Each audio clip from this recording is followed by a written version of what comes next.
Il y a des véhicules qui sont conçus pour être désirés, des voitures de sport italiennes qui hurlent la passion, des berlines allemandes qui murmurent le statut social, des cabriolets américains qui chantent la liberté. Et puis, il y a le Citroën Type H. Personne n'a jamais rêvé d'un Type H. Personne n'a jamais affiché son poster dans sa chambre d'adolescent. Il n'est pas beau, il n'est pas rapide, il n'est pas confortable. Il est fait de tôle ondulée, comme un hangar agricole. Son moteur est anémique, emprunté à une vieille berline. Sa silhouette est celle d'une boîte, sans la moindre concession à l'esthétique. Et pourtant, pendant 34 ans, une durée de production quasi biblique, ce fourgon a été absolument partout en France. Il a été le véhicule du boulanger, du boucher, du plombier, du fleuriste. Il a été une ambulance, un camping-car, un corbillard, un fourgon de police. Il a vendu des frites, des crêpes, des glaces. Il a sillonné les routes de campagne, les marchés de village et les rues pavées de Paris. Il a été, littéralement, le visage du commerce et de l'artisanat français pendant plus de 3 décennies. Aujourd'hui, bien après sa disparition, il connaît une seconde vie incroyable, transformé en food truck branché ou en café hipster, adulé par une nouvelle génération qui n'a jamais connu son époque. Comment cet objet si humble, si purement utilitaire, si laid pour certains, a-t-il pu devenir une icône aussi profondément aimée? Comment a-t-il pu survivre aussi longtemps sans changement majeur, ridiculisant la notion même d'obsolescence programmée? L'histoire du Citroën Type H n'est pas une histoire de style ou de performance, c'est l'histoire d'un chef-d'œuvre de pragmatisme, l'histoire d'un outil parfait, conçu avec un génie si pur qu'il en est devenu intemporel. Pour comprendre la naissance du Type H, il faut se replonger dans l'immédiate après-guerre. En 1945, la France est un pays à genoux, mais qui brûle de se reconstruire. Les infrastructures sont détruites, l'économie est à réinventer. Les artisans, les commerçants, les agriculteurs, les petites entreprises, tous ces acteurs vitaux de la reprise ont un besoin désespéré d'un outil, un véhicule utilitaire. Un véhicule simple, pas cher, robuste, facile à charger et capable de transporter le maximum de choses dans un minimum d'espace. Le paysage des fourgons de l'époque est encore primitif. La plupart sont des torpédos commerciales, des dérivés de voitures de tourisme sur lesquelles on a greffé une caisse en bois et en tôle. Leur architecture est celle d'une voiture, un long capot, un châssis lourd et surtout la propulsion arrière. Ce dernier point est un handicap majeur, la présence d'un arbre de transmission qui court sous le véhicule et d'un pont arrière encombrant oblige à avoir un plancher de chargement très haut perché. Pour charger des marchandises lourdes, c'est un des cauchemar. Il faut soulever chaque caisse, chaque sac, chaque colis à plus d'1 mètre du sol. Chez Citroën, on est obsédé par une technologie depuis 1934, la traction avant. La firme au chevron est la pionnière de la voiture à roues avant motrice. Et ses ingénieurs, sous la direction de Pierre Boulanger, le même patron austère et visionnaire qui a donné naissance à la 2 chevaux, se rendent compte que cette technologie pourrait être la clé pour révolutionner le véhicule utilitaire. L'idée est d'une simplicité lumineuse. Si on met tout le groupe motopropulseur à l'avant, moteur, boîte de vitesse, transmission, alors tout l'arrière du véhicule est libéré. Plus d'arbre de transmission, plus de pont arrière. On peut alors créer un espace de chargement avec un plancher complètement plat et incroyablement bas. C'est le concept du seuil de chargement plat. C'est sur cette idée fondamentale que va naître le Type H. Le cahier des charges, dicté par Boulanger, est d'une rigueur absolue et tourné vers un seul et unique objectif: l'efficacité maximale pour un coût minimal. Il demande un véhicule monocoque pour la légèreté et la rigidité. Il impose la traction avant et il exige que le maximum de composants soit repris de véhicules existants pour réduire les coûts de développement et de production. L'équipe d'ingénieurs, dirigée par André Lefebvre et Pierre Franchiset, se met au travail. Le projet est connu sous le nom de code H, car c'est le 8e projet étudié pour ce type de véhicule. Le prototype sort en 1947, Et ce qui frappe immédiatement, c'est son apparence. Une apparence qui n'est pas un choix de style, mais le résultat direct de la fonction et de l'économie. Le premier élément qui saute aux yeux, c'est la fameuse tôle ondulée. Pourquoi ce choix, qui donne au type H son aspect si particulier de tôle de cabane? La raison est purement structurelle. Dans une construction monocoque, les panneaux de carrosserie font partie intégrante de la rigidité de l'ensemble.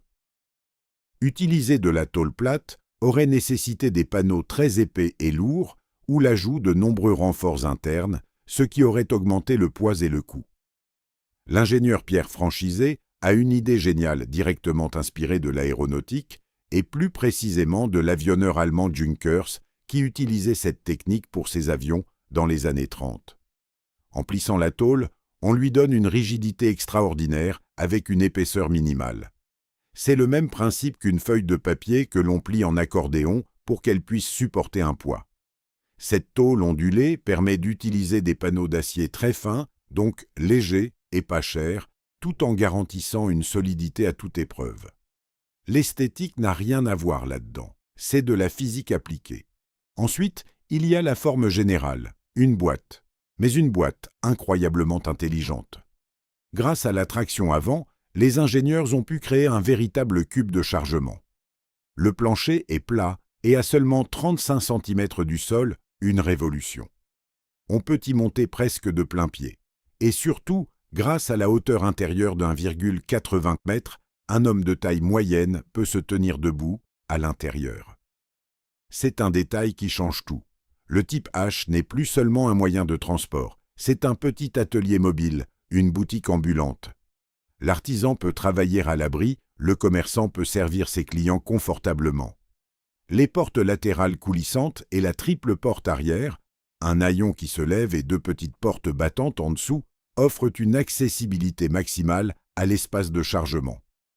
Chaque centimètre carré est pensé pour être utile. Le génie de la conception ne s'arrête pas là. Pour respecter le cahier des charges de l'économie, les ingénieurs se sont livrés à un véritable pillage organisé dans la banque d'organes Citroën. Le moteur, c'est le 4 cylindres de la traction avant, un moteur éprouvé, robuste et déjà amorti.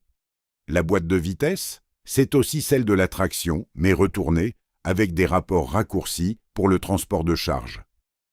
Les phares et le compteur de vitesse, ils proviennent de la 2 chevaux. Les essuie-glaces, la poignée de porte, de nombreux éléments sont repris de la berline phare de la marque. Cette standardisation est un coup de maître. Pour Citroën, cela signifie des coûts de production très bas. Pour le propriétaire, cela signifie que les pièces de rechange sont faciles à trouver et pas chères. Le mécanicien du village, qui connaît par cœur le moteur de la traction, sait parfaitement entretenir et réparer un type H. Il est né fiable et facile à vivre. Présenté officiellement au Salon de Paris en 1947, le type H, qui ne s'appellera jamais officiellement Tube, comme le surnom que le public lui donnera plus tard, détonne, mais il séduit immédiatement sa cible. Les artisans et les commerçants ne voient ainsi pas un véhicule laid. Ils voient un outil parfait. Ils voient un plancher bas qui va leur sauver le dos, un volume de chargement immense qui va leur permettre de transporter plus de marchandises et une mécanique fiable qui ne va pas les ruiner. Le succès est immédiat et ne se démentira jamais. Si vous êtes touché par l'histoire de cet outil de génie qui a servi la France pendant des décennies, n'hésitez pas à vous abonner. Nous racontons les histoires des véhicules qui ont vraiment changé la vie des gens. Revenons à la longue et incroyable carrière de notre fourgon. Ce qui est absolument fascinant avec le type H, c'est son absence quasi totale d'évolution esthétique pendant 34 ans. De 1947 à 1981, sa silhouette générale ne changera pas. C'est un défi à la logique même de l'industrie automobile qui est basée sur le renouvellement constant, les restylages et les nouvelles générations pour stimuler les ventes. Le type H, lui, est resté immuable. Pourquoi ? Tout simplement parce que sa conception originelle était si parfaite pour sa fonction qu'il n'y avait rien de fondamental à changer. C'était un outil abouti dès le premier jour. Bien sûr, il y a eu quelques évolutions techniques discrètes. En 1961, le pare-brise en deux parties a été remplacé par un pare-brise d'un seul tenant. Les moteurs ont évolué au gré de ceux des berlines Citroën, passant à ceux de la DS puis de la CX, gagnant un peu en puissance. Une version diesel a été introduite, mais son âme, sa structure, sa philosophie sont restés exactement les mêmes. Cette longévité a permis au type H de s'enraciner profondément dans la société française. Il est devenu un élément familier, presque un membre de la famille. Chaque corps de métier se l'est approprié. Les éleveurs le transformaient en bétaillère pour transporter des moutons au marché. Les services de la poste l'utilisaient pour le tri et la distribution du courrier. Les services de secours en faisaient des ambulances rustiques mais efficaces. Et bien sûr, la gendarmerie nationale en a fait son fameux panier à salade, utilisé pour le transport des troupes et le maintien de l'ordre. Sa silhouette verte, avec son gyrophare bleu et sa grille de protection, est devenue une image indissociable des manifestations et des événements des années 60 et 70. Sa modularité était son autre grand atout. Citroën ne vendait pas seulement un fourgon, mais une plateforme. Le type H pouvait être commandé en différentes longueurs et hauteurs de toit. On pouvait même l'acheter en plateau-cabine, prêt à être carrossé par des entreprises bandes spécialisées. C'est ainsi qu'on a vu apparaître une myriade de versions, des bus pour le transport scolaire, des camions-magasins pour les tournées dans les campagnes, avec des vitrines et des étals, et bien sûr, les premiers camping-cars. Des carrossiers comme Heulier ou Curus ont laissé libre cours à leur imagination, créant des versions spécifiques pour les besoins les plus variés. Le type H était une véritable toile blanche, un couteau suisse roulant capable de s'adapter à n'importe quelle mission. Sa conduite, cependant, était une expérience rustique. Le confort était spartiate. Le bruit du moteur, situé juste à côté du conducteur dans une cabine non isolée, était assourdissant. Le chauffage était anecdotique. Les performances étaient très modestes. Sur autoroute, atteindre 100 km/h était un exploit et une épreuve pour la mécanique et les oreilles. Mais personne ne lui en tenait rigueur. On ne lui demandait pas d'être un TGV, on lui demandait de faire son travail, jour après jour, sans jamais tomber en panne. Et c'est exactement ce qu'il faisait. Il était le symbole du travailleur honnête et endurant. Il n'était pas glamour, mais il était loyal. La fin de sa carrière arrive au début des années 80. Après 34 ans de bons et loyaux services et près de 500 000 exemplaires produits, le type H est devenu une antiquité. La concurrence a rattrapé son retard. Des fourgons plus modernes, plus rapides, plus confortables et plus sûrs arrivent sur le marché, notamment le Renault Trafic, ou son propre successeur chez Citroën, le C25. En décembre 1981, le tout dernier type H sort des chaînes de l'usine d'Aulnay-sous-Bois. Une page de Dindissant, l'histoire industrielle et sociale française, se tourne. On pense alors qu'il va disparaître tranquillement, finissant sa vie à la casse ou rouillant au fond d'une grange. Mais c'est là que la magie du type H opère une seconde fois. Il refuse de mourir. Pendant les années 90 et 2000, il reste le compagnon des artisans à petit budget, des associations, des gens qui ont besoin d'un utilitaire pas cher et indestructible. Et puis, au début des années 2010, un phénomène nouveau émerge, la street food, la cuisine de rue. Des jeunes chefs et entrepreneurs cherchent un moyen original et mobile de vendre leurs produits. Et quel véhicule est plus emblématique, plus sympathique, plus évocateur de l'authenticité française que le vieux type H. Il connaît alors une seconde vie spectaculaire. Des entreprises se spécialisent dans la restauration et la transformation de vieux type H. On les repeint dans des couleurs vives, on ouvre une grande trappe latérale, on y installe des cuisines en inox, des machines à café, des tireuses à bière. Le food truck Type H devient l'icône de la coolitude urbaine. Sa silhouette démodée devient un atout marketing formidable. Il attire le regard, il évoque la nostalgie d'un passé simple et authentique. Il est le symbole parfait d'un retour aux valeurs du fait maison, du local, de l'artisanal. Le fourgon du plombier est devenu le véhicule des hipsters. L'ironie est délicieuse. On le voit maintenant dans toutes les capitales du monde, de New York à Tokyo, vendant des burgers gourmets ou des cafés latte. En 2017, pour célébrer les 70 ans du modèle, une société italienne a même créé un kit de carrosserie permettant de transformer un Citroën Jumper moderne en une version néo-rétro du type H avec sa fausse tôle ondulée et son nez de cochon.